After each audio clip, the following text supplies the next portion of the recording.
The FCT minister is on a mission to destroy opposition anywhere it is. That the All Progressive Congress is in a mission to capture state structures through the back door. They have captured Rivers State. By going to Bayelsa, they will cause confusion here, and they will declare a state of emergency outside the laid down rules and regulations. Because one, they have destroyed the judiciary. Even if you go to the court today, you can't get judgment. Two, you go to the National Assembly, it is destroyed. The National Assembly is gone. So, the only thing that is keeping us is the air we are breathing as citizens. If it is the government, if it is the law, the rule of law is gone. The legislature, they are not speaking for the people. The executive, they are not working for the people. They work for themselves. All they are interested is power, power, power.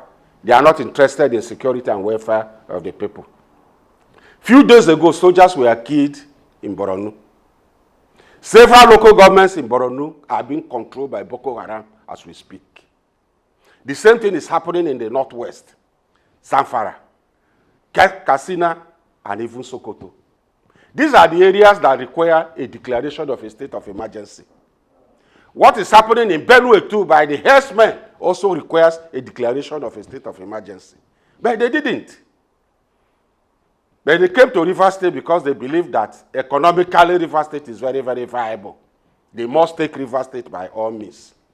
And they know that Bayelsa is a stronghold of the People's Democratic Party. Therefore, they have to destroy Bayelsa too. By the time they finish with Bayelsa, they will go to Akwa Ibom, go to Delta State. That's the strategy before 2027. That is the pattern of this government now. Tinubu himself came out to protest against the government of President Jonathan. President Jonathan then did not deploy the army or police to arrest him or those that protested with him. But today, any protest, they deploy the army, deploy police, deploy everything. What they are doing today is even worse than the military era.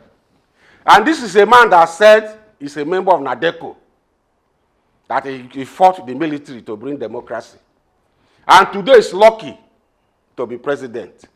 Have you heard him talk about the things NADECO stood for? Not even one. What are the principles, the vision, the mission of NADECO, which he stood for? He has not done any one.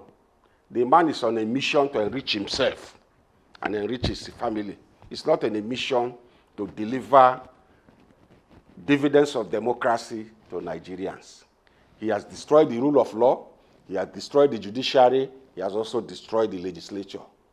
What is remaining? But I'm sure one day the people of Nigeria will take over their country. It will not last forever. It won't be forever. To the South people, there is imminent danger. There is imminent danger of destruction of our economy. You know, when our economy is destroyed here, Lagos booms. The oil services company, all the oil majors, have their offices, headquarters in Lagos.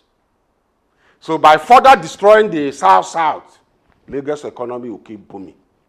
So our people, the South people, should understand this and rise up to this occasion.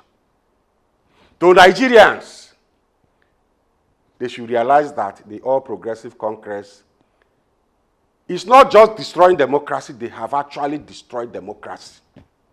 When you find a situation where judgment was written, given to Supreme Court judges to read, is that democracy anymore? That's no longer democracy. Before a Supreme Court ceases to read, the judgment is out.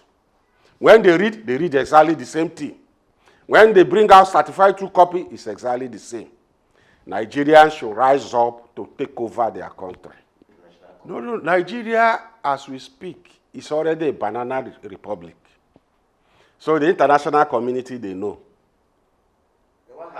Our foreign policy, which foreign policy are they pursuing? They are not protecting democracy. So the international community, they are already aware. But because Nigeria is a sovereign nation, there is no way the United States, EU, Russia, not even China, can intervene in our internal affair. Our destiny is in our hands. The day we rise up to take over our nation is the day we take over our nation. They won't come.